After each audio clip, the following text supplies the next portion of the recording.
On June 14, 2015, police in Springfield, Missouri, discovered the body of Claudine Dee Dee Blanchard, stabbed to death in her bedroom.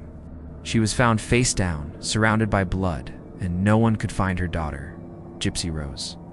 But when police finally did locate Gypsy, nothing about her story made sense. This is the twisted, tragic case of Dee Dee and Gypsy Blanchard. To the outside world, Gypsy Rose Blanchard was a sick, wheelchair-bound girl suffering from leukemia, muscular dystrophy, seizures, and cognitive delays. Her mother, Dee Dee, was her devoted caregiver, always by her side, helping her live what little life she could.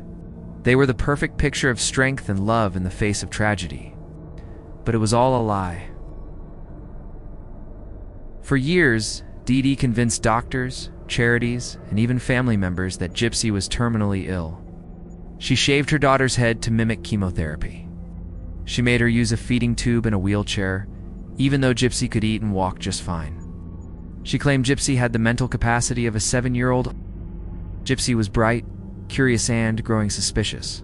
This wasn't love. It was a form of child abuse known as Munchausen syndrome by proxy. As Gypsy grew older, she began sneaking onto the internet late at night. That's when she met Nicholas Godejohn, a man she connected with on a Christian dating site. They quickly formed a disturbing bond. Gypsy confided in him about her mother's abuse, and together, they planned Dee Dee's murder. On the night of June 10, 2015, Nicholas traveled to the Blanchards' home. While Gypsy waited in the bathroom, Nicholas entered Dee Dee's room and stabbed her 17 times as she slept. Then, the two fled, taking cash, clothing, and even mailing the murder weapon to Godejohn's house to avoid being caught with it. But they didn't stay hidden for long. In a shocking twist, a post appeared on Dee Dee's shared Facebook account days after the murder. Friends thought the account had been hacked, but the police traced it to Godejohn's IP address. Officers found the couple in Wisconsin, staying in Godejohn's home. Gypsy was walking in at dawn, speaking clearly. The truth unraveled fast. Gypsy told police everything: the years of abuse, the lies, the manipulation, the stolen childhood. Dee Dee had stolen money, faked documents, and forced dozens of unnecessary surgeries on her daughter. In Gypsy, she didn't want her mother dead. She just wanted to be free. Nicholas Godejohn was sentenced to life in prison for first-degree murder. Gypsy took a plea deal and was sentenced to 10 years for second-degree murder. She became something of a media sensation, featured in documentaries, talk shows, and even a Hulu miniseries.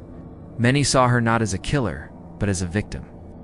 In late 2023, Gypsy Rose Blanchard was released on parole. She is now free, living life on her terms for the first time. But the question remains, was justice served? And how many other victims of Munchausen by proxy still suffer in silence? Thank you for watching. If you found this story as disturbing and tragic as we did, be sure to subscribe for more in-depth true crime investigations. Until next time, trust, but question. Love, but verify. And remember, not everything is as it seems.